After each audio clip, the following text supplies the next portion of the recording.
am I did I turn my black down enough to fit in with the white people? Did I turn my woman down enough to fit in with the men?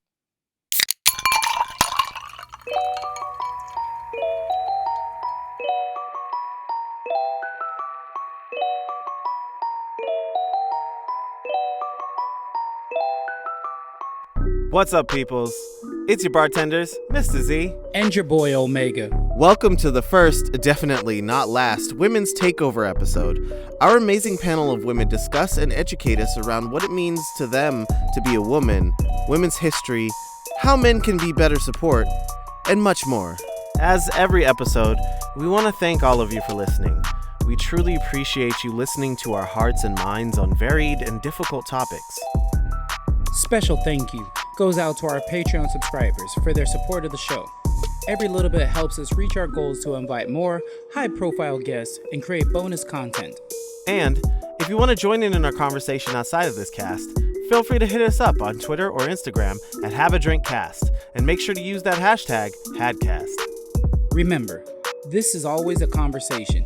If you don't agree, you want to voice your opinions, or even suggest a topic for an episode, feel free to join our Discord as well. The link will be in the description.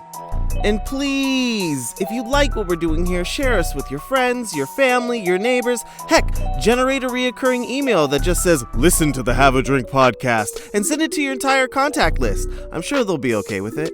Your referrals mean a lot to us, as that's how we gain more listeners. So, Thank you again. and get prepared to sit Think, and have a drink. welcome to Have a Drink podcast. Enjoy the episode. We said, peace. What's up, peoples, and welcome back to another episode of the Have a Drink podcast, where we invite you to sit, think, and have a drink. We're your bartenders, Mr. Z. And I'm your boy Omega. Hey, and this is the Women's Takeover episode. Shouts out to all the ladies out there. Thank you and welcome to March 1st's Women's History Month. And we are so excited to have these lovely, lovely ladies, highly intelligent, amazing women on our show this evening. Snaps. I'm going to just shut up and just let them talk because you guys are going to be blown away by what you're about to see right now and listen to. So, ladies. I am Mikael Jinae. I am a fashion designer. I was on here not too long ago. You want to know a little bit more about me, go to www.mikaeljinae.com to check me out. But we ain't here to plug the business. We here to talk to women. It can be both. Oh, true. I'll wait till after the show. I'm probably going to miss something, but my name is Alexis, pronouns she, her, and I do a bunch of stuff. I'm co-executive director of the Unconscious Bias Project, which you'll hear a little bit more about in just a moment from somebody else on the call. And I also have experience as a teacher. So I was a teacher for 12 years at a middle school level, teaching Latin of all things. And what a blast it was. And I also have a lot of history with community organizing. So I've been fire spinning for 12 years. And for 2 of those years, I was the executive director of a fire spinning retreat up in New England. So, and I'm also new to the Bay as of about a year and a half ago. Yeah. And loving it. Welcome to the Bay. Hey. Right? I literally held back from there like, Love it. And I'm the other half of Unconscious Bias Project's executive team. My name is Linet Mera, also she, hers pronouns. I am co-executive director and co-founder of the Unconscious Bias Project. I was born in Colombia, Bogota, and raised in 4 different continents, including Europe and Africa. I co-founded UBP because I was sick and tired of toxic culture, misogyny, racism, etc., getting in the way of people's work as scientists. And I am so happy to be here. You can find out more about us at unconsciousbiasproject.org. And yeah. Okay, well, all of these fabulous ladies. So I am Erica Mitchell. I am a business professional in the medical insurance industry, where I am an active participant in our Black Employee Network and our Women Lead to Excellence employee resource groups at my company, as well as a small business owner and new owner of Gun Lady, which is a defensive firearms training company where I empower and teach women to defend themselves using firearms. And other than that, I am a mother. I am opinionated. I am passionate, and I'm glad to be here. That's Nice. awesome. That's so badass. No, I'm like, come on, fire. I I know know. that. That is great. That's so dope. And that's my cousin. That's my cousin. Love it, love it. Let's start here. What does Women's History Month mean to me or us? Celebration of women. At the at the core of it, women do a lot. It is a male-dominated world, but behind every successful male is a successful, beautiful queen as a backbone. So we're here to celebrate women. We're unicorns, and I mean that in the best of way. We're resilient. We we create other humans. Like, there's other things, there's a lot of things that the woman does. Just a celebration of women. What it means to me, I think that um, I have to say I'm a little torn about Women's History Month, same as I feel about Black History Month, because I feel that, women are a very important forgotten piece of society. And although I appreciate the highlight of the month that, gives us an opportunity to speak to our strengths and highlight women who have laid the foundation for us, I also kind of feel like it's one of those, here, let me throw you a bone, token things that people do. But ultimately, I think that it's a great opportunity for us to highlight all of the great things that women do outside of just, being wives, being mothers. We contribute a lot to how things function. We are innovative. We are, drivers of many things. And so this month really gives us an opportunity to highlight the women that have come before us and the women who are doing big things in today's world. Thanks for adding that bit, Erica. I didn't want to be the first one to be like, well, I have issues with it. I'll be honest. Because it does feel like token, and it feels like, well, because what? I mean, what makes women? Do you have to have breasts? Do you have to have a vagina? Like that doesn't mean anything. Like it doesn't mean anything. It's somebody else's decision to say, like, you know what? We've been marginalizing you for so long. We've been ignoring you. We've been pushing you out of the limelight. We've been purposely stealing your work. We've been, we've been paying you less. We've been kicking you out of jobs because you want to start a family. We've been doing so much. And instead of looking and addressing the real issues, why it's happening, how we're reinforcing it in so many different ways at different levels in our culture, in our economy, in our structures, all over the place, we're going to celebrate Women's History Month. And then everybody that does celebrate Women's History Month vocally gets a pass. Now that's like my my anger. We talked briefly with Z and O about me dealing with anger, but that's my anger. However, I do think it's an opportunity, much like Erica was saying, to, why don't we take it and push it? Why don't we take it and push it as far as we can? Why don't we integrate? Because Black History Month doesn't mean that there weren't women, right? Doesn't mean that there weren't non-binary Black people that were really important to our history. So why not make it Black women today? Why not make it, our trans women? Why not make it, all of the people that could possibly relate themselves to women in some way or another? Why not push history even further to be like, these are the unsung people that we're ignoring? When you think of Nobel Prize winner right now, who do you think of? You think of some old white guy. So Nobel Prize winners that are women, right?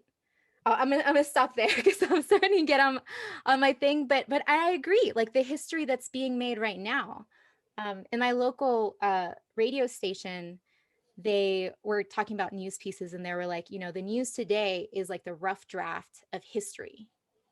Like I love that quote. I don't know where they got it. I haven't researched it, Alexis, but but but I love it because look at the amazing history that's happening right now by so many women and people starting to recognize, especially in the feminist movement, that hey, guess what? We've been ignoring women of color. Hey, guess what? We've been ignoring like queer women that have been at the forefront of so many changes. So I'm trying to view it a little more positively. That's for sure. So if I can throw a little bit more positive spin on it, I think, I'm thinking a little bit of what Z and I were talking about before we started recording about, growth and spiritual growth and everything like that. And we aren't always in a place where we're reflecting, right? We're always going through life like go, go, go, go, go, go, go, right?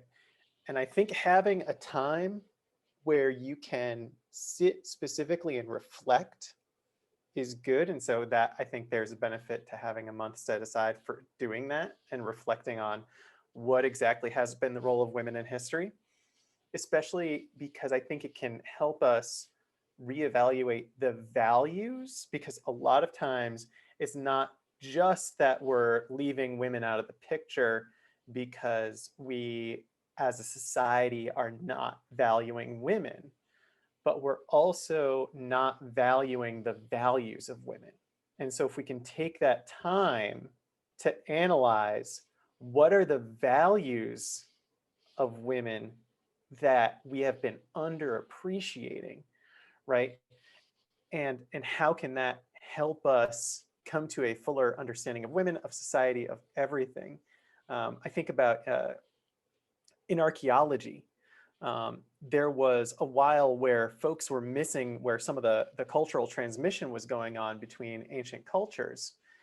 And then some, because a bunch of men had been doing the archaeology and had been ignoring women's work entirely. And then some women came along and were like, wait, what if we regard women as actually part of society as well?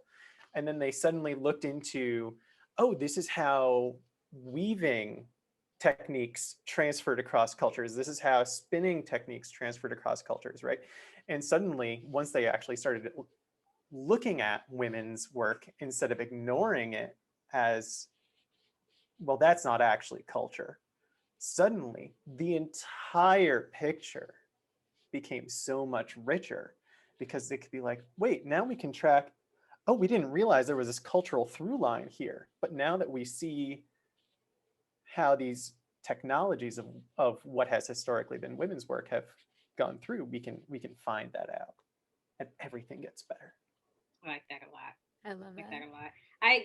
This is the thing. I respect everyone's perspective because that's pretty much what life is, right? Is we all have our own experiences and stuff. And I worked very hard to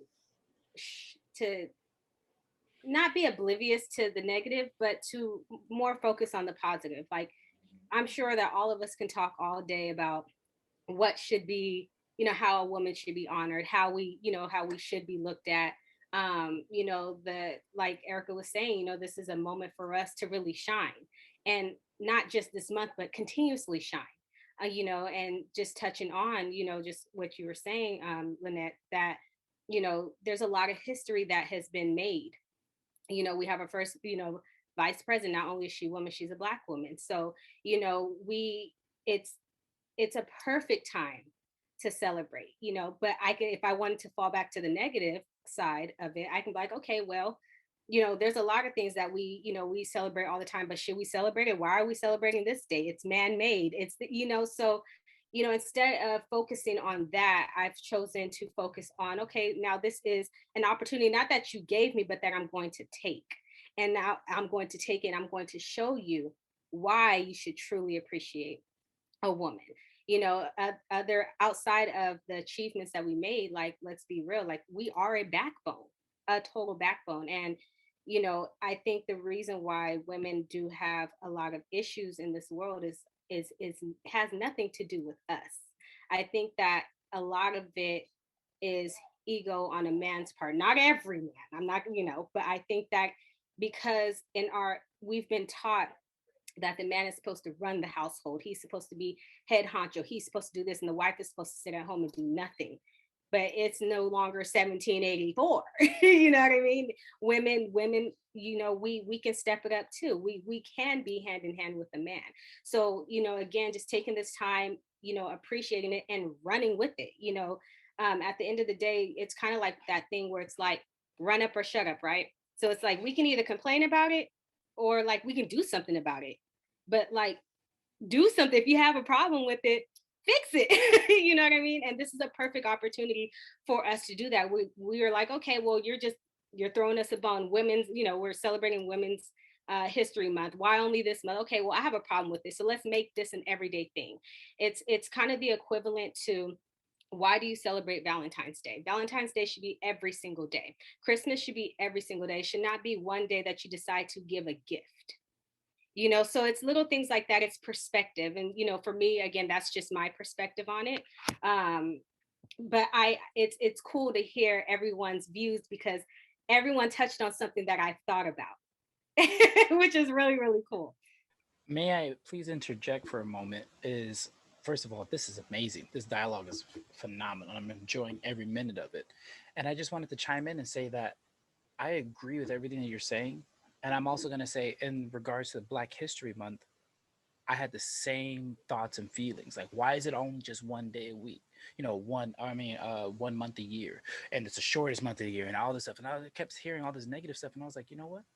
Let's make this the best 28 days, or 29 if it's a leap year, right, of the year. And the way I started to do that, and I started paying attention, was these kids only know about the great 8 or 12 people. So every day we're going to learn something new about somebody brand new. I learned so much in this 28 days that I didn't know before. And last year, make that another 28 days. So already that's 56 days that I've learned about new people. Mm-hmm.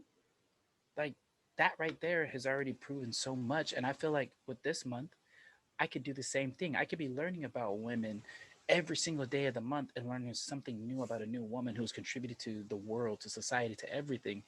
And that's how I feel that could be contributed back, so we learn more. Because again, like you said, it's a male dominated world, and we're always talking about the males, but let's hear about these women. Yeah.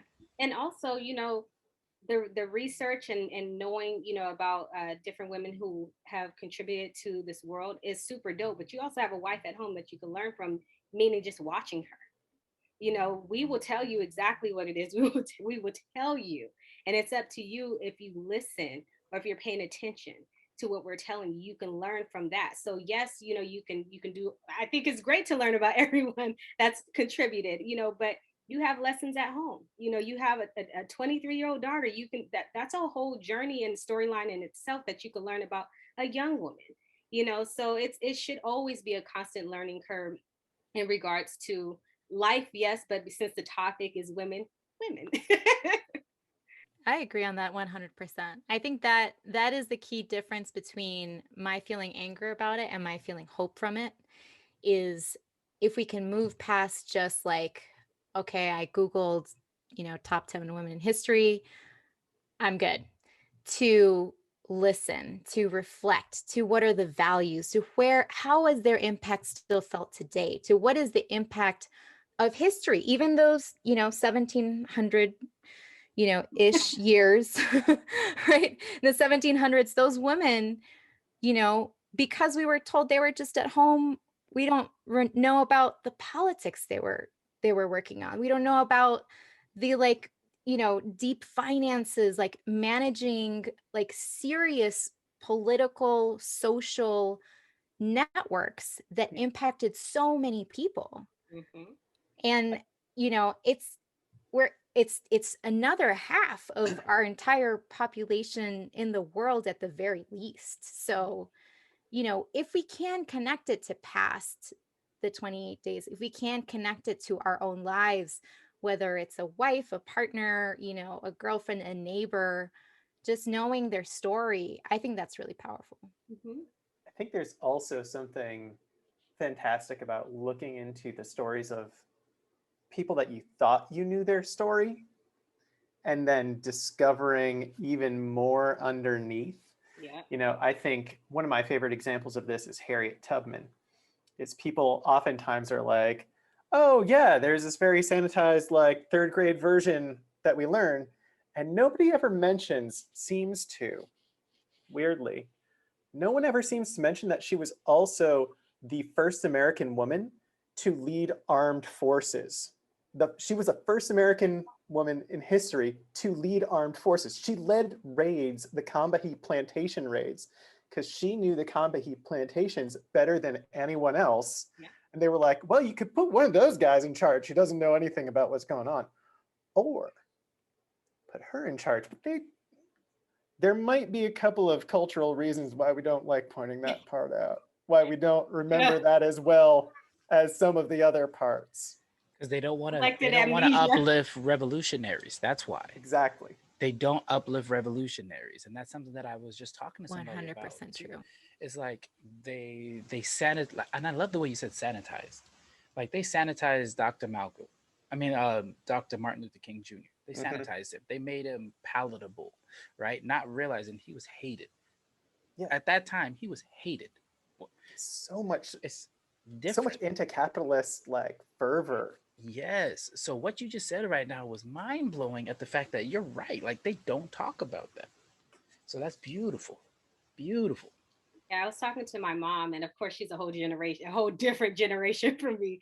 But there's so much that I'm at the age of 34 that I'm still learning about culture, about history, about, you know, just so many stories that have been, you know, just packed away because again, they paint a certain picture where they want us to just take that and run with it. And when you're young, let's be honest, I mean, not all young people, but I was one of the ones who was like, I'm not doing no research. I'm trying to go party. Like, you know, so, you know, but in this moment, like now being, you know, the age that I am, like now I'm doing all the research and I'm like, well, there's a whole backstory to A, B, C, and D. So yeah, going back to what you're saying, you're absolutely right. Like they, you know, there's a lot of things that are unspoken. I agree with that 100%. Where are you in all of this, Erica? I'm just listening to, everyone's perspective. And, you're right. There's a lot that hasn't been shared in history in terms of, what women have contributed. And I do think that,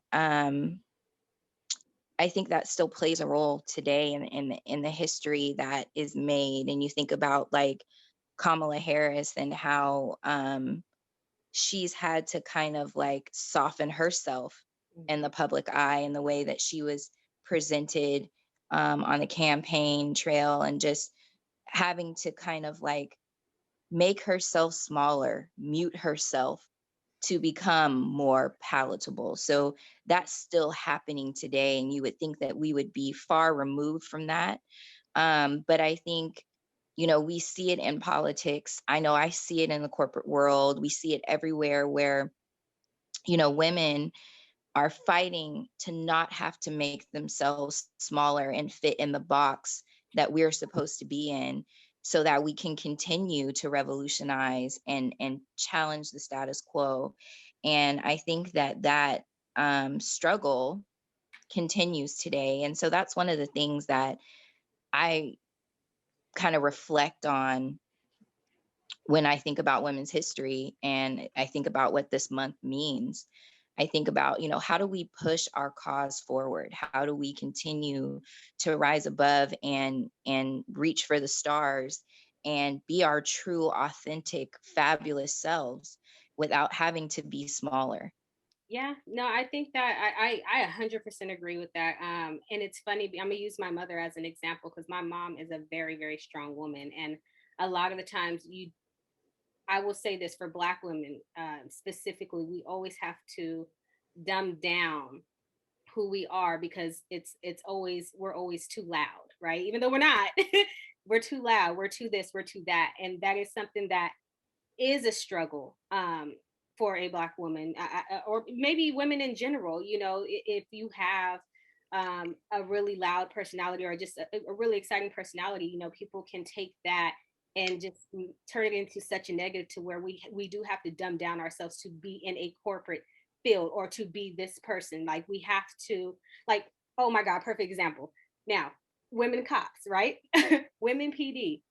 If you've ever came across a woman in the police department, she's harder than the man. She is almost the worst. But that's because she feels like she has to make up for being a woman.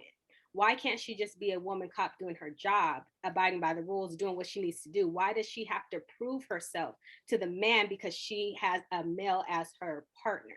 So, like, this is a struggle, again, that women go through. We have to always feel like we either have to dumb ourselves down, or we have to prove ourselves to be stronger than thou. You know, when we can just literally be us and still get things accomplished. Or we have to align with what someone has defined as what it is to be a woman. And I feel like that is really anyone's truth, you know, a Black woman's truth, anyone who identifies as female, that whatever you see yourself to be.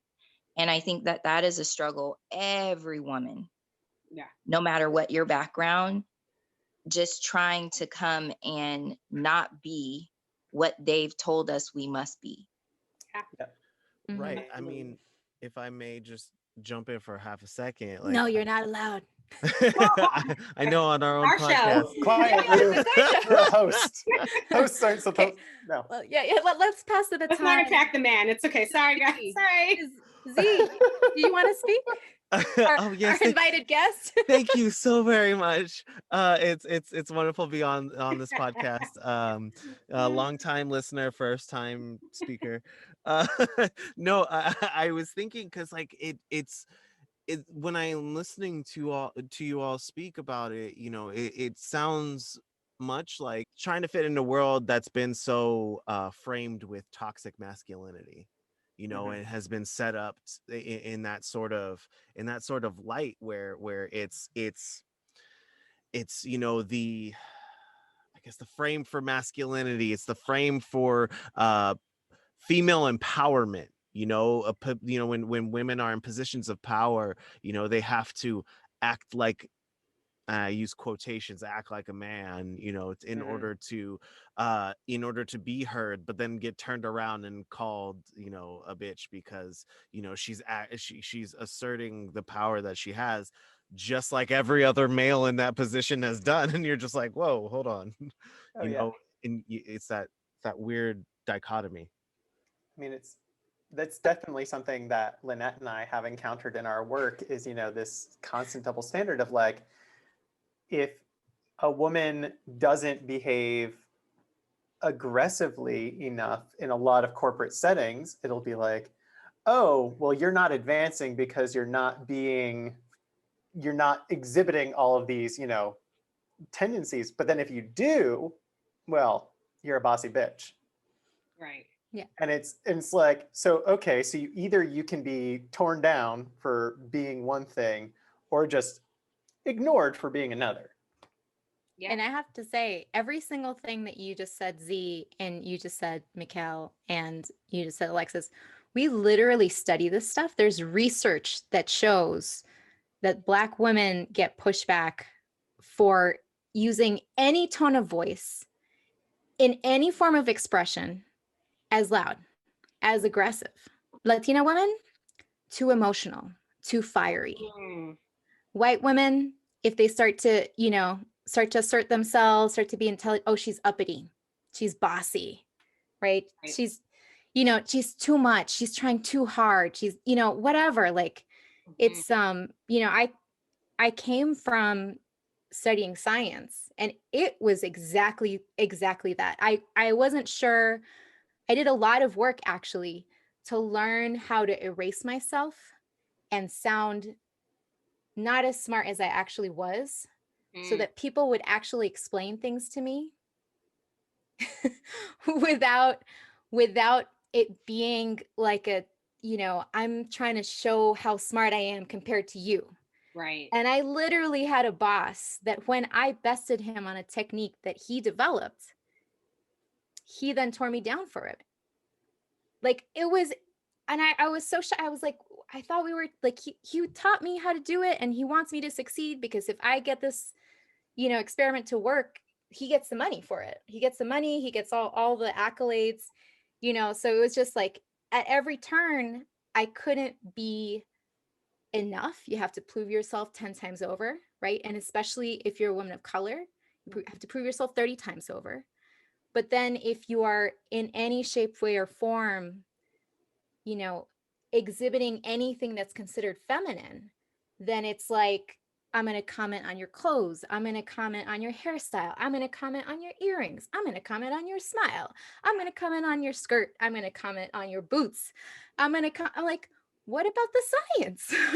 I literally thought, like, it's not just corporate America. It's in so many places. Oh, I mean, academia too, right? Like Linet has heard me talk before about how when I transitioned, so for any listeners who have not picked it up yet, I am trans, and when I transitioned, it was fascinating to just watch how men treated me so differently, and the frustration of like, cool, well, I am glad that you clearly see me as a woman now, but there are a lot of ways where I kind of wish you didn't, because I'm kind of sick of you telling me to smile. Like, the things I got compliments on that I had never before had anyone remark on. And suddenly it was like, oh, you're trans, you're a woman? Cool, that means your body must be up for commentary at all times. And you can know that sucks, but until you experience it, you don't realize there's nothing that can prepare you for just how much it sucks until you experience that. That's a very interesting thing that you brought up, because it made me think about myself in the years growing up and how, it's almost like you're groomed to do these things. You're taught to, well, you have to make sure that you pay attention to everything about the woman. Now, what do you mean by that? Well, you got to pay attention to her hair. You got to compliment her hair. You got to compliment her shoes. You got to compliment her outfit. You got to do this. You got to make her happy. And that's what we're conditioned to know and to do, And I say that because that's the first couple of things that I'll say is I'll be like, oh, you changed your hair today, or you did something different with your hair. Not because I'm trying to spit game at her, but because I've been conditioned to know that that's what I'm supposed to say. Because a lot of times then when you don't, then you hear a lady that will be like, well, you didn't even notice that I changed my hair like 2 weeks ago. So then there's that, there's that you're damned if you do, you're damned if you don't. Well, so sometimes women are conditioned too. And that's how I felt like. And having somebody tell me, it's terrible to tell a woman to smile. Like, why does she have to smile? She doesn't have to make you happy. She doesn't have, if maybe she's not feeling like smiling today. And I'm like, I never thought about that, I mean, for me personally, I mean, you guys know me. I'm a genuine person where it's like, if I'm talking about your smile, it's because I genuinely appreciate it. Like Mikael's smile has always been the most infectious thing in the room whenever she walks in. But I'm not saying that because I'm trying to game at her. It's because it's something that's naturally just amazing and eye-catching. But then I've been told, like, well, women don't have to smile. You don't have to be telling. I'm like, well, maybe I ain't gonna say nothing. I'm gonna look. Well, what time? Hello, what time? How about those Raiders? Well, I'm curious about that though too, because like, how come I've never been asked to smile? Like, I've been told my smile is radiant. I've been You told have to smile. stop smiling. Smile. You have to stop Smile right smiling now. in order for people to tell you to smile, Z.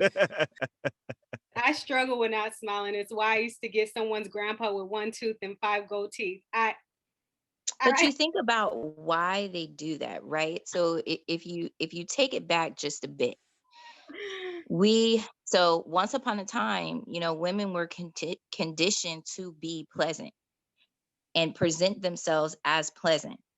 And so if you weren't on for everybody else in the world, then something must be wrong. It couldn't be that, you weren't sad, you weren't mad, you just didn't didn't want to walk around smiling like an idiot at nothing. But, you know, when you think about, so I've been watching The Crown. I don't know if you guys watched The Crown on Netflix. It's okay.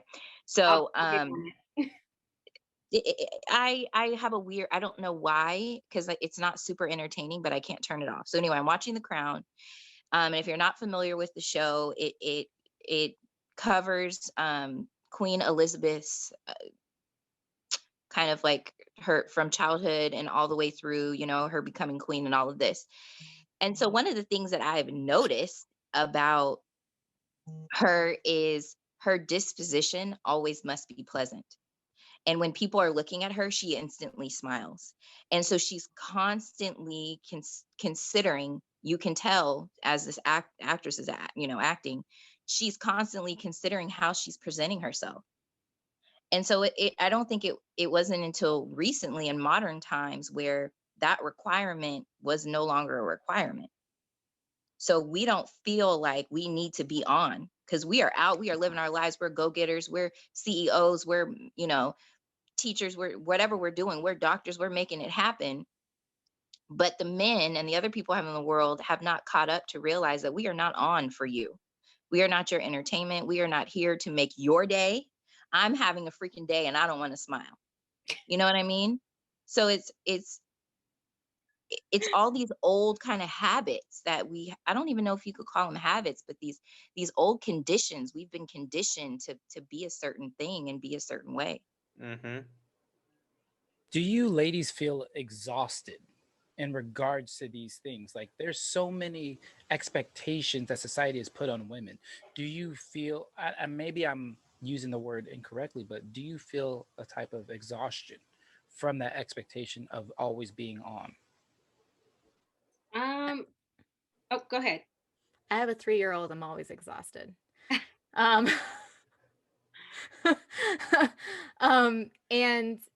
Yes, expectations can be really exhausting. When I was pregnant, wow, like as I was growing up as a teenager, so I grew up partly in Colombia, and I grew up partly in Venezuela. And I cannot tell you the number of times I had to watch for getting groped. Just so much. It just happened so much all the time. And it was just like, God, and it was like, it was funny, and it was at a club, and it was like, it could not.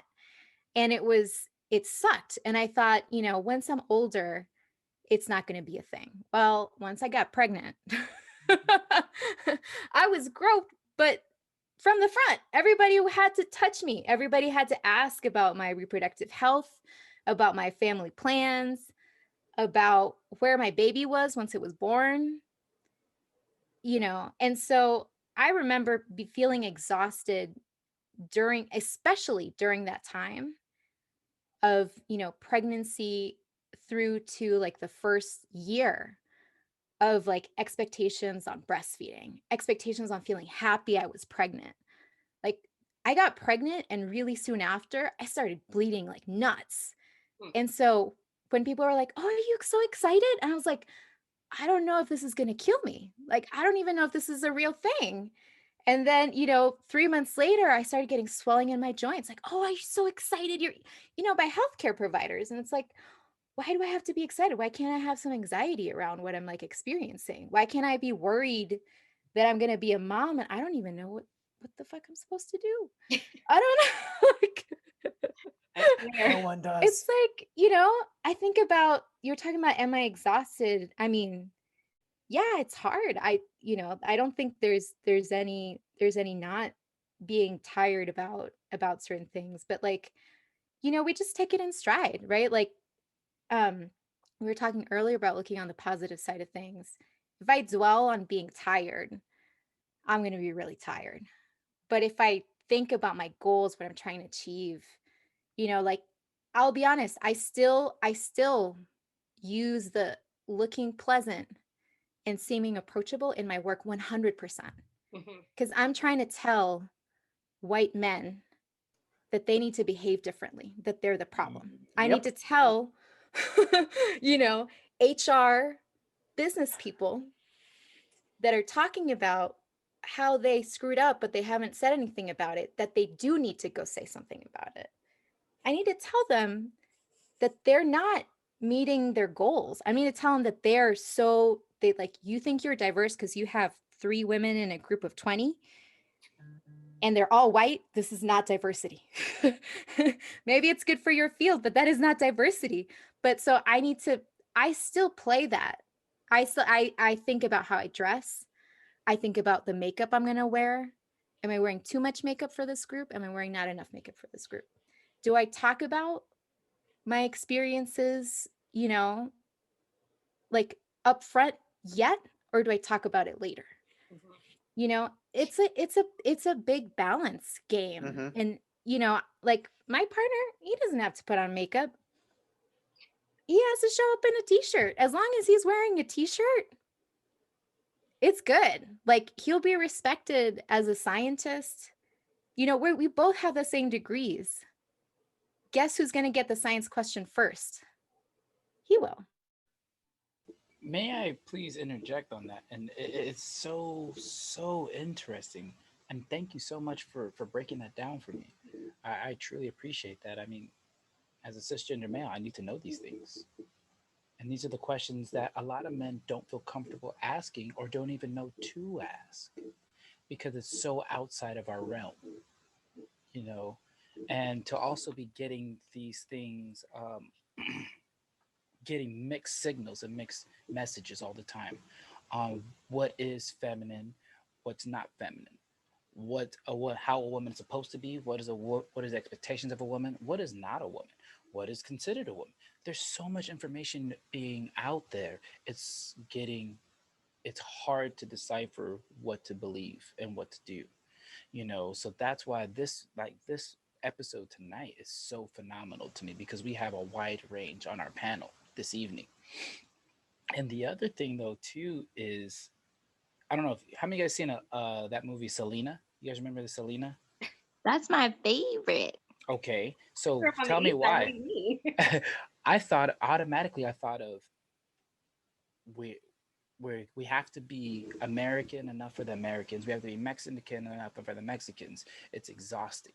Mhm. And that's the thought. I mean, being black in America, being a black man in America, it's exhausting because I gotta appease the black people. I gotta please everybody else on this side, and I can't ever find that balance. That's that code switching. I never ever in my life thought about women or having to code switch as well, just to survive and be in Oh, this, of course. just to Mhm. be Of out there. course. And Of I'm course. not even talking about even adding in uh, culture. I'm just talking about just being a woman in general and how Of you have course. to do that. That's phenomenal and it's crazy to me, right? I mean, Hmm. I have my mother, I have my wife, I have my daughter, and I'm thinking about these women, and I interact with women on a daily basis all the time, and I never really thought about that. And then it makes me wonder, am I self-centered, or is it just the fact that nobody's ever really just turned that switch on for me to be able to notice it? And I have to say, today, you ladies have turned that switch on. So now I can be more cognizant of it. So thank you. And I think it's different for every woman, right? The exhaustion that you feel. So I can speak for myself and say that I'm I'm exhausted at work because am I did I turn my black down enough to fit in with the white people? Did I turn my woman down enough to fit in with the men? Did I turn my mom down enough to make sure that I didn't bring that I don't appear too emotional today? Um, did I turn my woman down enough to where I'm not bossy or bitchy? You have all of these things going on, and I'm showing up at work every day. And then after I leave, I got to turn all that stuff back on, right? Because now I'm mom and I'm sister and I'm daughter and I'm all of these things. And I'm trying to control my feelings, and then you add the whole strong black woman context, right? So you're a single mom, you're trying to push through, and they're like, be strong, and you have this thing like, I don't need anybody, but you really do need someone. Am I okay emotionally? Do I get to ask myself, am I okay emotionally? And then you hit repeat the next day. And, you know, our partners are coming to us looking for that soft support and encouragement. But when does someone stop to say, maybe we need that soft encouragement, maybe we need that extra kind of at a girl pat on the back, like, you've got this, and not because we're doing something extraordinary, but because being a woman is extraordinary. Yeah, I have to agree with that Yes. 100%. It's so funny. I had a conversation before I answer your question, Gooch. Omega, Dan's name. Sorry. It is what it is. It is what it is. So it's funny. I had a conversation with someone, and she had called me extremely frustrated, and she was telling me that she was having, some issues where basically like her feelings were hurt, right? And I had to kind of take her out of that emotional part and be like, let me tell you where this person's probably operating from. I said, you are strong, right? She said, yeah. I said, that's what's happening. They're like, you're strong, you'll be fine. But this person, they won't be. But what they don't understand is that you still have feelings. You're still human. You're still an emotion. So you can be strong, but you still will feel it. But in their eyes, they're like, she'll be fine. And it's funny because that was something my mother brought to my attention, where, because again, my mother's very strong. But when she cares for you, she's sensitive to you, So, someone like me, if I say something, I can hurt her feelings and it will really affect her, or someone else, will say something, she'll be like, no, it's whatever. I don't care about how you feel, right? But she's strong. So when I was young, I never thought that my mom can be affected by certain choices that I would make, right? Because I'm like, she's strong, like, but it's ignorance on my part, because yeah, she's strong, but I'm still not looking at it like she's human. So I say all that to say I agree with you, Erica, because I think a lot of the times women are viewed as strong. They'll be fine, but we do want a pat on the back. We do want to hear some encouraging words. We want that stuff, the same thing a man wants, a woman wants, but just because we're strong and we're super women, because that's essentially what we end up being, we do a lot, doesn't mean that we don't want to feel appreciated. Going back to your question, Omega, for me personally, it's not exhausting, but it's hard. I think reason why it's not exhausting for me is because I don't care about what people think about me. And that's genuine. I was at a job and I was literally at war with my manager. And I'm like, listen, if you think that I'm afraid to lose this job because you don't like the color of my hair, I'll find another one. But when I say it's hard because we do have the battles as a woman where we do have to do the most to prove ourselves. I had at another job, I had a woman manager where, I manage differently. I'm super laid back. I'll tell you what I need to be done. You have 3 times before I set it off, but I'm gonna set it off in a different way. I'm not gonna sit there and just badger you. I'm not gonna embarrass you. I'm gonna take you off to the side and we're gonna have an adult conversation. You're gonna understand that I'm serious, right? But my manager didn't operate like that. So she's like, well, you need to say it like this and you need to do this. And I'm like, I don't need to do any of those things to get my point across. And if you don't like it, you can out me. And I think that's the reason why it's not exhausting to me in terms of expectations, but it's hard because there are expectations that people do have, and it's whether you're going to let it get to you or not. So that's just my personal experience with that. Mm-hmm. Yeah, to also address the exhaustion, like I know for me, my exhaustion has not been nearly as high. Well, my exhaustion around this particular topic has not been as high for the past year because I've only been, interacting with the people that I want to interact with for the most part. But I know, like, for me, a lot of my personal exhaustion comes from having to be quiet enough, having to be small enough that people are going to treat me as who I am rather than who society assigned me to be. Like, and like there's this constant background equation going of like running stats of like, what is the likelihood? Okay, I'm about to go out and run errands at 3 different places. What's the likelihood that at least one of those people is going to misgender me? What's the likelihood that all 3 of those people are going to misgender me? So let me make sure that I have eyeliner on. Should I do more than eyeliner on? Should I have my hair down? Because if I've got my hair down and I've got the eyeliner on, that makes it more likely that people are going to flag me as female and address me correctly. And if they don't, it cuts down the number of times I'm going to have to correct them mid-conversation, all to just go, run some errands.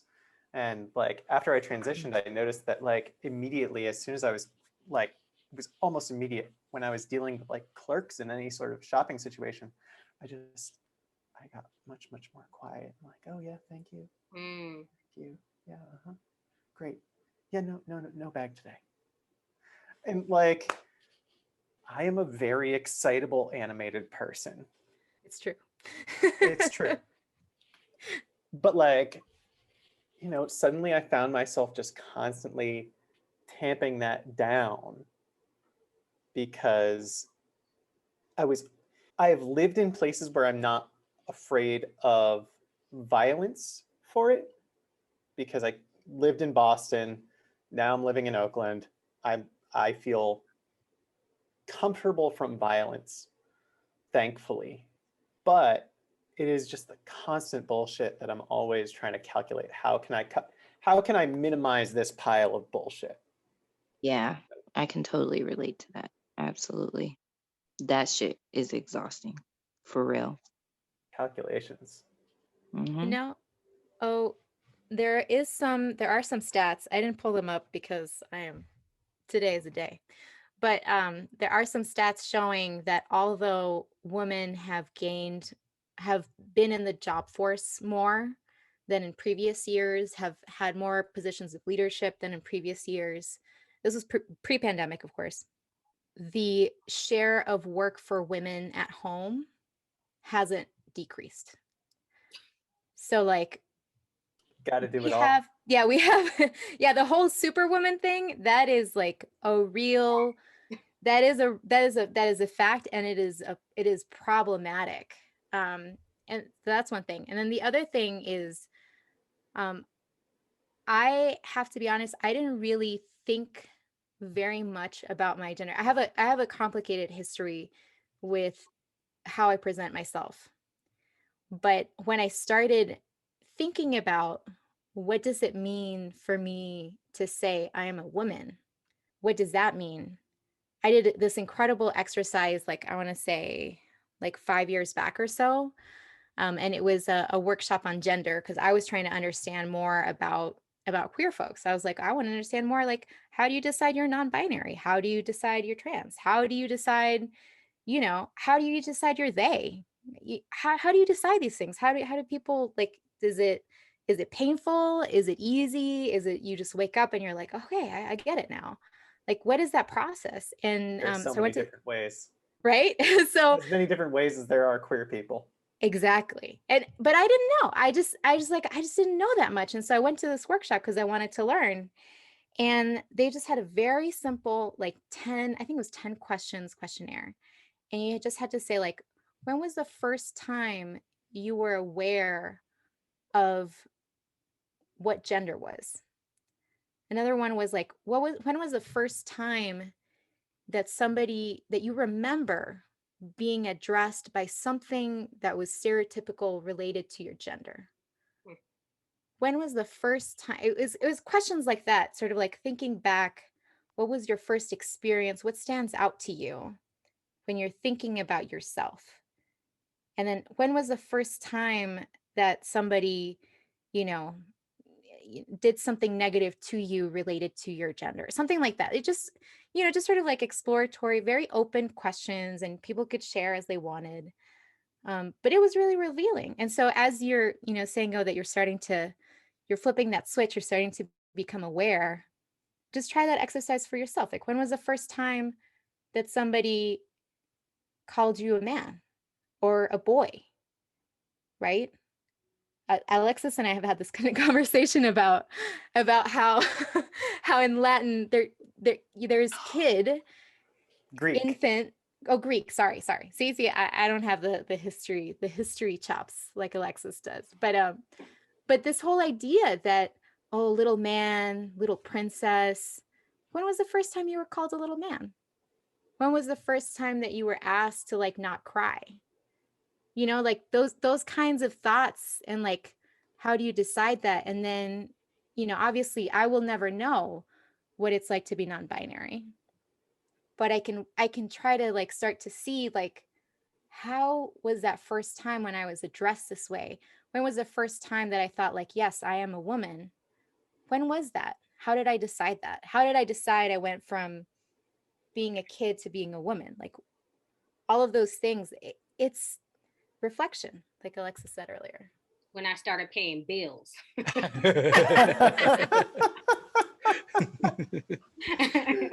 Now, I actually I do want to answer that. I'm gonna answer the when did I when was the first time I was called a man?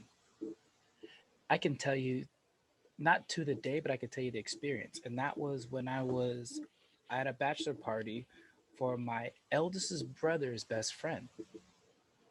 Mind you, my eldest brother wasn't there. I was a groomsman, not him. And they were like, "Yo, you know what? You are only considered a man when you're considered a man by men. You are not a man until you're considered a man by men." And I was like, okay. Now that said a lot to me because then that flipped the switch in my mind to say, just because I'm 18 doesn't mean I'm a man. I'm not going to be considered a man until I am doing manly things or whatever. And I was like, okay, I get that. So at 16, I was walking around like, well, I'm a man. I mean, I got these grown men who respect me and look at me and treat me like a man. I'm like, I'm a grown man now. I mean, I ain't got no bills. I ain't can't raise no family, but I'm a grown man. You know what I'm saying? Like that was the time, But then I go back to when people would call me little man, and that was when I was a little dude. But then what were they saying then? Well, little man, oh, you gonna have all the ladies, little man. You're gonna have all this, and that's when they were saying these little stereotypical things. But it was always been. I was only called little man by women. Wow. Interesting. Right? So women are the ones that called me little man. Women were the ones that gave me that attention at that time. But it took a man to tell me, well, you're not a man until you're considered a man by men, that I started to think like, okay, I guess I'm gonna be a man now. So these are those little things and that's why I say there's that confusion because we don't know because there's so many mixed signals, so many mixed things that are being passed around. So this is great. Like I am learning a lot, a lot right now. So let me go back to my little hovel and be quiet. But just to slide in right behind him real quick, and say that kind of give some similar sentiment of like, I mean, thinking about that question, what was the first time I was called a man? Like, I honestly don't remember. Kind of akin to what Omega was saying of like, I had older women saying, like, oh, you're such a cute, like handsome little man. It's gonna be a heartbreaker when he gets older, or this, that, and the third, about me. But like, but yeah, I mean, it's funny that you say that, Omega, that someone told you that you're not a man until you're considered a man by other men. Considering that, like, I mean, I had a lot of men in my life who didn't see me as masculine because I had, I was very, in touch with my emotions, nurturing, the whole the opposite. Right, the opposite of toxic masculinity. And so, like, or what society had deemed what was masculine at the time. So to think about it, I'm like, yeah, I realized, I was like, no one's ever called me that until I think I really thinking about it. If I can, I mean, Omega, he calls me, like he groups me in, like Aaron's been on the show before. I have people in my life who may have referred to me as a man in my life, call me a man, held me up as a man. But like, thinking about the first time, I'm like, I honestly don't remember, because because I remember the first time someone told me a man doesn't do that. A man stands up and shakes your hand. He doesn't jump out and go ooga booga booga or whatever the hell I did. Like I was like, all right, I'm 6, but okay. Like, you know. I don't You know. actually just triggered something for me. I'm sorry to. I didn't mean to cut you off, Alexis. Oh, I was just gonna say I think the first time I was told I was a man, I just kind of like looked around and was like, "Who? What? Oh, you're talking. Oh, you're talking to me? That's weird. That's okay. Sure. Like I was always like fucking weirded out anytime somebody was like called me a man. I was like, this is even before I like really truly admitted things to myself. I was already like, Like, I am where? appalled. What? No. Oh, you must have someone like you must. It always felt wrong and very strange to me. I was like, you're talking about somebody else. This is not what. And you know what's interesting? I'm so glad you said that because I'm actually going to tell you guys something that was, I actually kind of had the same reaction. My wife is very talented. And from around when we first got married, my wife made a slideshow for my birthday.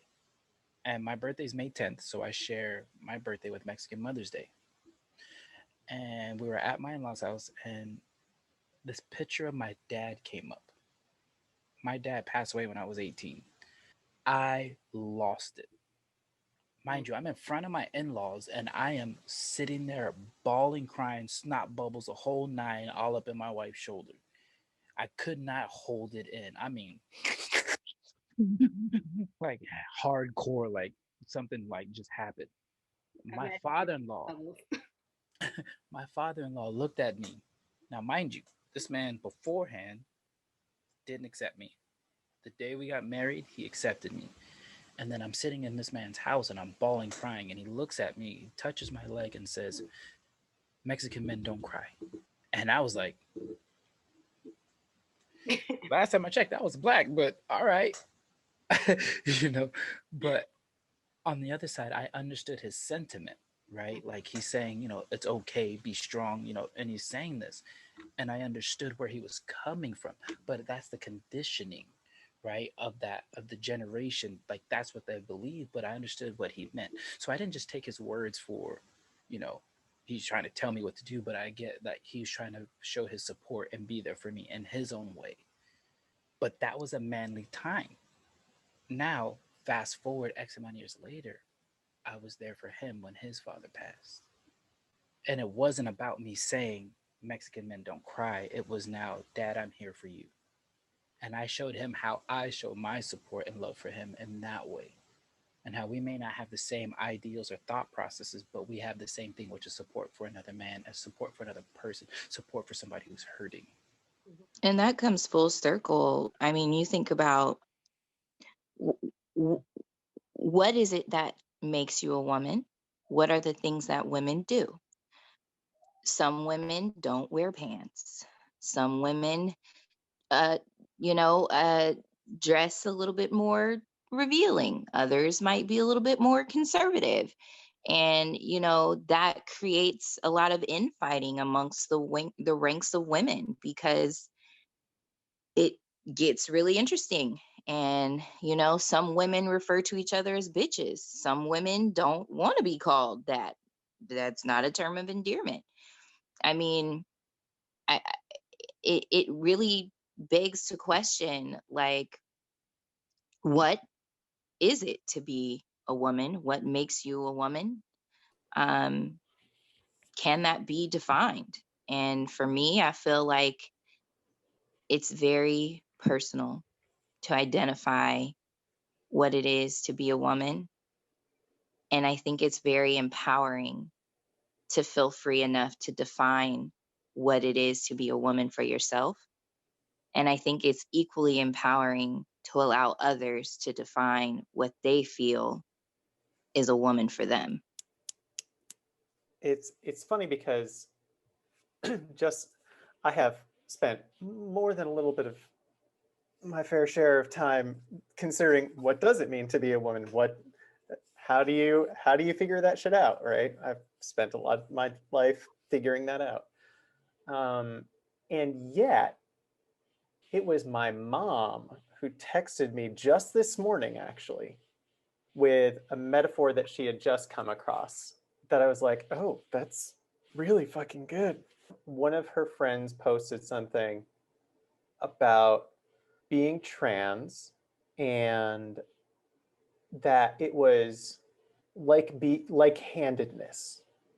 If you're right-handed, you know it. And if somebody tries to force you to write with your left hand, it's not gonna feel right. And if you're left-handed, you just know it. And if you try to be forced to write with your right hand, it's not gonna feel right, and it's gonna come out messy, and you're gonna be upset by it, and nothing is gonna feel good about it. But you know, and there's nothing wrong with being one hand or the other. There's nothing, right or wrong about either hand. It's just you are that thing, and there isn't really anything that's necessitated by being right-handed or left-handed, but it's right for you. That was absolutely beautiful. I've Wow. never Thanks. heard that one before. I blame somebody on the internet through my mom.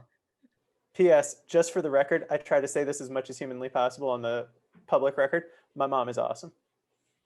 Come on. Love it. Yes. Love it. Love it. Love it. I want y'all to hear these claps. That's why I turn my mic on. Best mom I could ask for. It's beautiful. Wow, this conversation has been perfect, and that's the only word that comes to mind is perfect. I mean, this panel is truly amazing. So thank you so much. What are the most impactful women-led contributions to society? And that's difficult. That's a difficult question. Oh, that's a show on its own. So I if we know. can't say childbirth, can we just sum it up with childbirth? That's very true. I mean, there'd be no society No, I'm without it. just Yeah. playing. But what else? I'm just playing. Well, not all women, have children, so that's not fair. Mm-hmm. That's true. I have an example of an amazing contribution that I love. I love to think about, and that it's in science. I know I talked about Nobel Prizes. I seeded that intentionally. But very recently, like within the last 10 years. Okay, so y'all know about DNA, right? And you know how like super impactful figuring out what the shape of DNA was, the helix, right? Okay. And you know how important, I mean, like right now, everybody knows about PCR. Everybody's like vaccines. Everybody's like, do you have Dowd on there? Oh, no, I thought you were going to talk about someone else. Rosalind? Yeah. Yeah, that, I mean, yes. But I want to talk about a more recent impact. And that's the discovery of something called Crispr Cas9. Now, what it actually is kind of like little scissors that you can use to copy and paste. It's like the copy paste function in biology.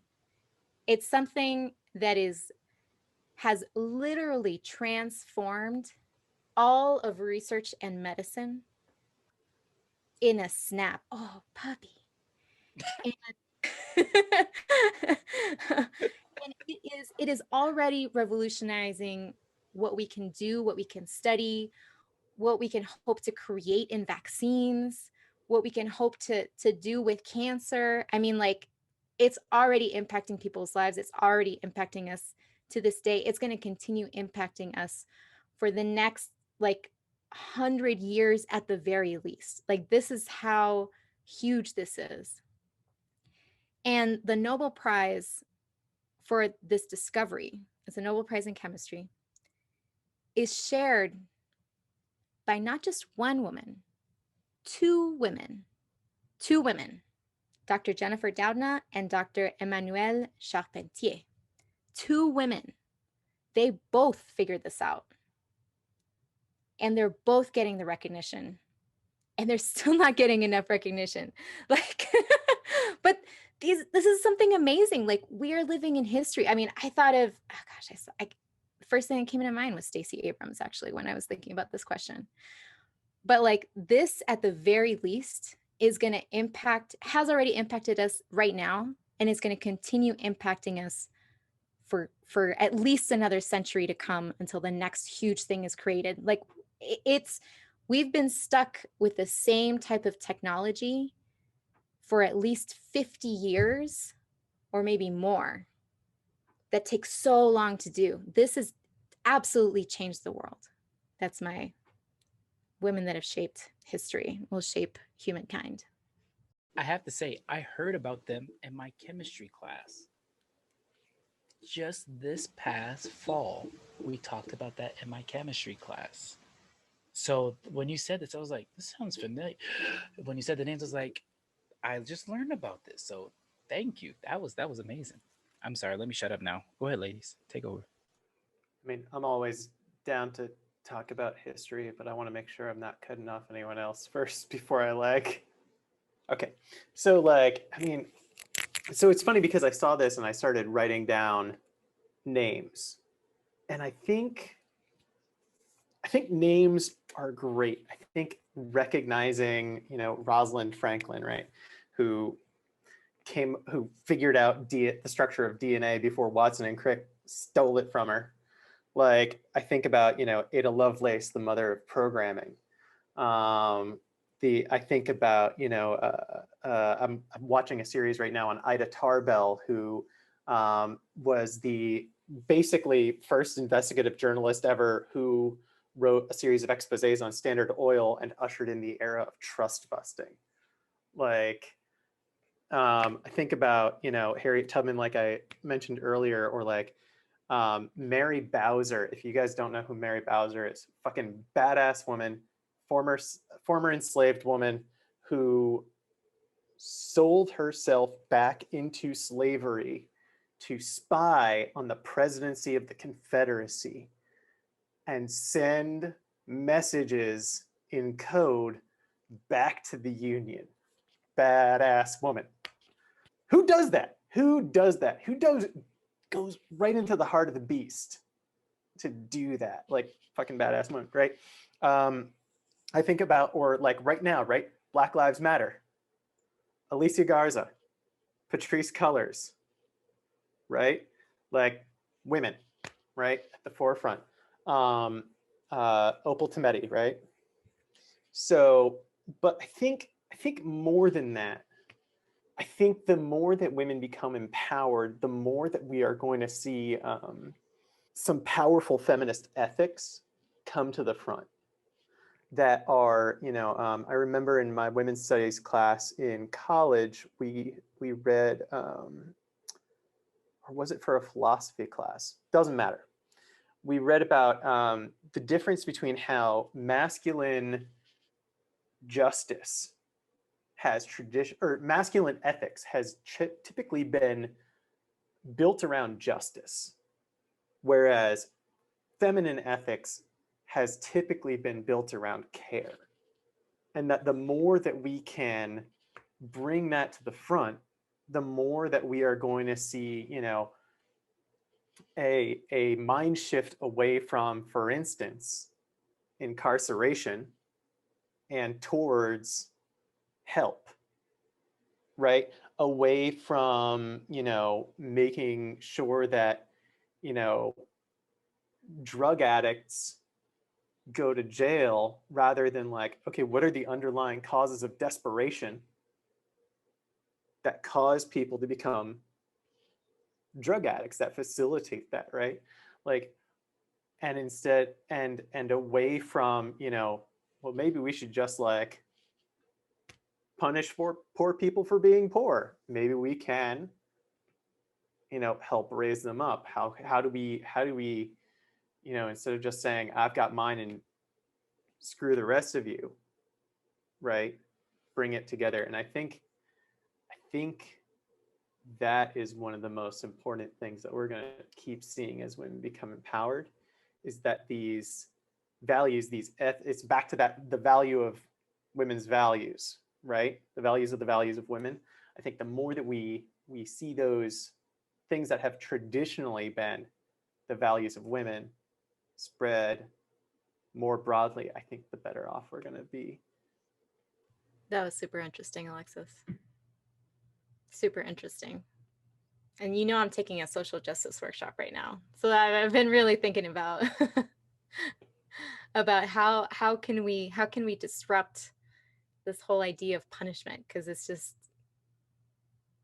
in anything, right? Like, it doesn't work. Heck, I was talking about toxic cultures in academia. One of my former bosses got punished with anger management training. What did he learn? To close the door when he was yelling and kicking things. And didn't work.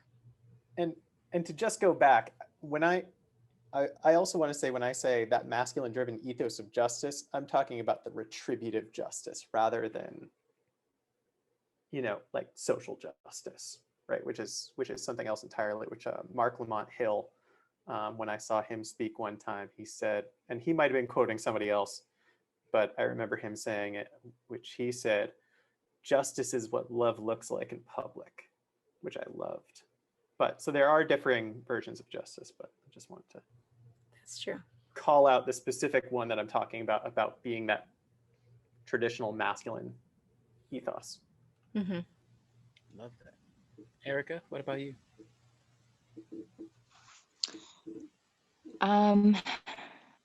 So I have a specific person, and then I have I guess an ideal. So my specific person, that when I think about women who contribute to society, because this is Women's History Month, I'm gonna speak on Mary McLeod Bethune, who was an inspiration to me growing up. She has a HBCU named after her. She was one of the first in her family to go to school. She used to walk 5 miles a day, and afterward, she would come home and she would teach her family how to read and educate them as a young child, because they didn't have the opportunity to be educated. She went on to form the Black Caucus, and be an advisor to, I think it was President Roosevelt, and she went on to do some amazing things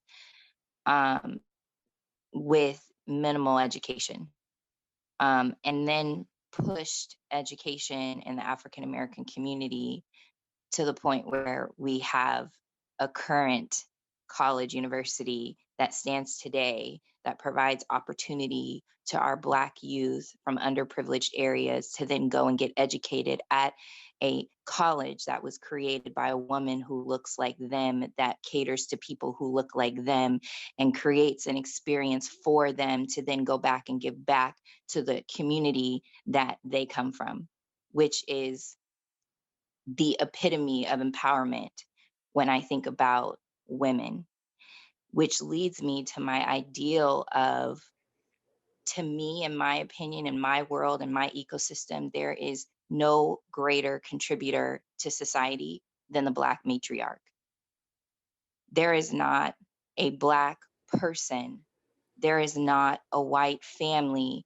There is not anyone who has been untouched by a Black matriarch, a strong Black woman who has probably less education than the average person, who has overcome and surpassed any and every obstacle that has been set before them to go on and be the soul food to their family, and then just propel them on to be great things and become the Barack Obamas and become the Mark Lamont Hills, to become, all the people that we see before us now doing great things, male or female, were touched by a Black matriarch. They were raising their slave owners' children. They were, raped and beaten and going back and freeing slaves, and just on and on and on. To me, there is no greater woman contributor than the Black matriarch. America was built on their backs. Hell yes. Well, damn. That was amazing. Yep. Hell yes.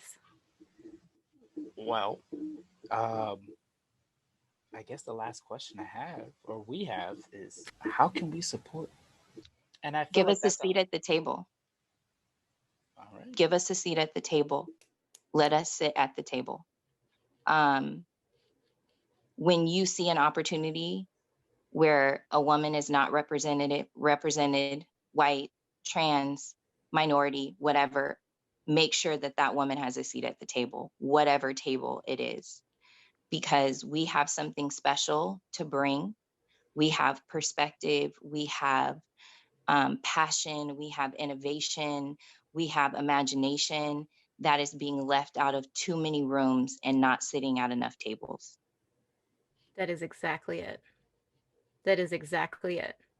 And if you can't make that seat, get somebody to make that seat.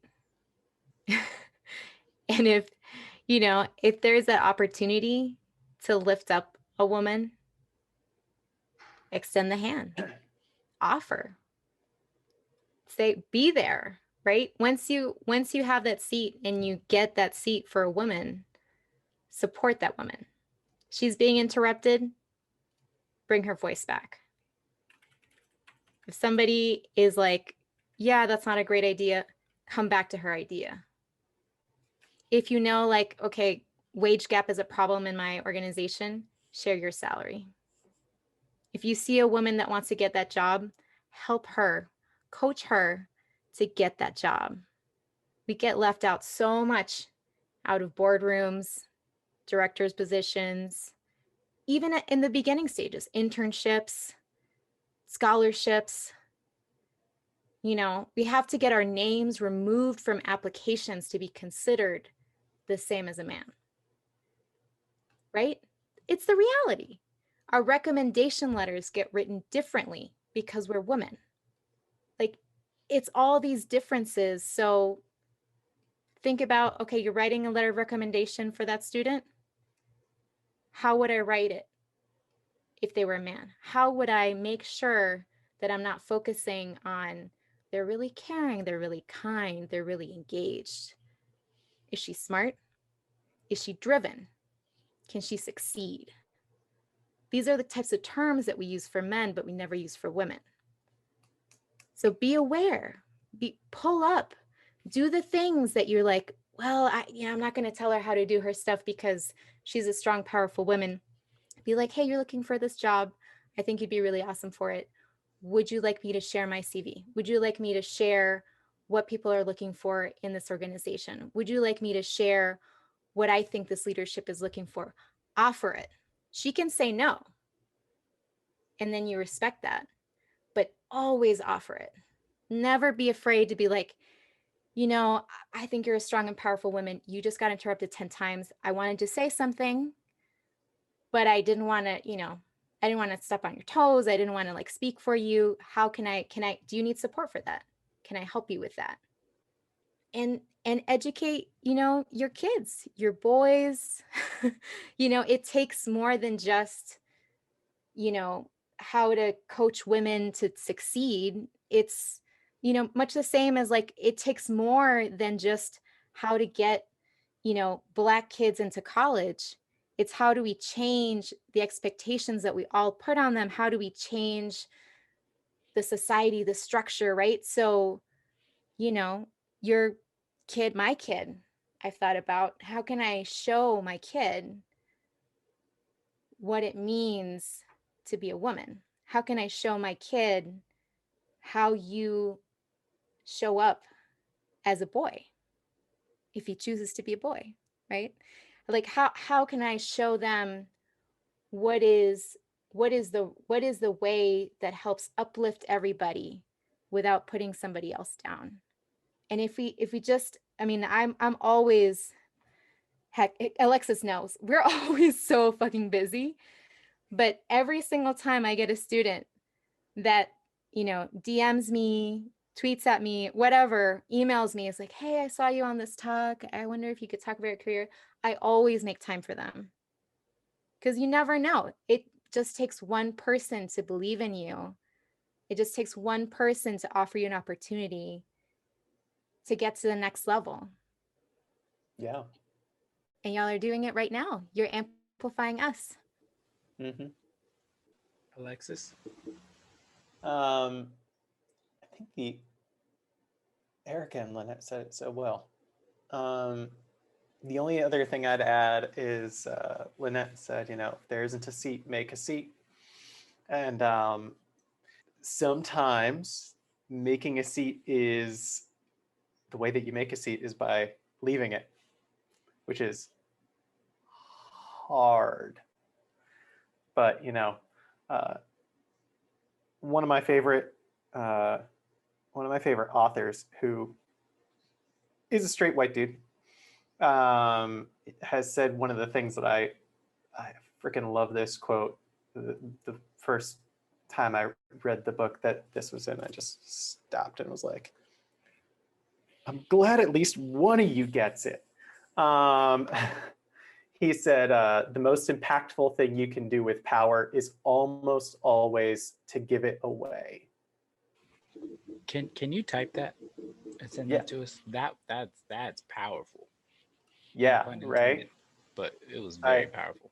And this particular author, the way that he comports himself in the world, you can tell that he believes it, because he should be much wealthier than he is, but he donates the vast majority of his money to he and his brother sponsor Partners in Health in Sierra Leone. Wow. Well, I think that right there is the perfect way to close out the show. I concur. Wow. Ladies, queens, superheroes, Thank thank you. you. Thank you for having us on. Yeah, thank you so much. Good questions. Wow. This episode is amazing. I'm almost like, Z, do we even need to edit anything? Just put it up. Boom. No, I It's mean, gonna be to 4 be hours. honest, like it's I mean, probably just shaving down the weird faces I might make, but like I mean, yeah, I mean this episode was very informative, very impactful, and definitely, much needed, and not by any means the end of this conversation. This is literally just the beginning. I want to dive deeper, explore, give more opportunities of amplification. As y'all have said, y'all have mentioned, you know, amplifying the voice, making a seat, giving up a seat, creating a seat for at the table, just so that we can all all feel like this thing is equitable to each other, and that's important. May I also bring this up one more time? Of course. The diversity of our panel tonight was absolutely brilliant. It was stellar. The other thing Mhm. I really wanted to thank you is to put me in this room with these other amazing, super deep, super rich, super smart, badass women. It was like I feel so mean, honored. same here. I'm like, ooh, wow. You- I concur. I concur. Great things happened tonight. This has been so awesome. I hope my my cousin can share this with her daughter. I'm definitely gonna have my daughter listen to this, my wife as well. Man, I just got to talk to. So the Patreon. Thank you to all of our people at the Patreon, part of our Patreon. We appreciate your patronage. Thank you to all of our supporters and our people that have been there, our day ones and our new ones. We really appreciate you guys so much. Please, I really hope you guys have taken a lot of these jewels that have been dropped, all these gems that have been dropped in tonight's episode, and apply them, because I know we have a very big female following, and I want all these women to feel empowered and have these hard conversations, not just with other women, but invite these men and really teach them. If you have sons, sit them down and talk with them. You have brothers, explain this to them. Sometimes they may not be receptive because it all depends on where they come from and how they are or where they're at in life. But as long as you make that effort, that's all that matters, because you know what? We need it. We need the education. You know, people say ignorance is bliss. Well, it's not always blissful, and sometimes it hurts us. So, thank you again to all of our loyal listeners and to our special guest. I We are humbled and honored to have you here. Absolutely. And a question I want to leave off for the Discord. Um, actually, I I want to flip it. I want to know if you all have any questions. If you all have any questions that you want our panel to answer in future episodes, because I foresee this happening again multiple times. So yeah, as well as if you want to continue in this conversation outside of here, feel free to hit us up on Twitter or Instagram at Have a Drink Cast, and make sure you use the hashtag HADcast. That way we can see anything you all post. We can hear all these comments and see all the amazing pictures or pause faces you might be taking of us per episode, for those of you who are watching it. But yes, thank you over and over and over again to all of you, for coming and joining us and educating us. Yes. We're here for you. We support all Thank day. you. Um, Ladies, how can people follow you or get in contact with you on your social media? How can we do that? And please plug your businesses and your companies and everything else, please.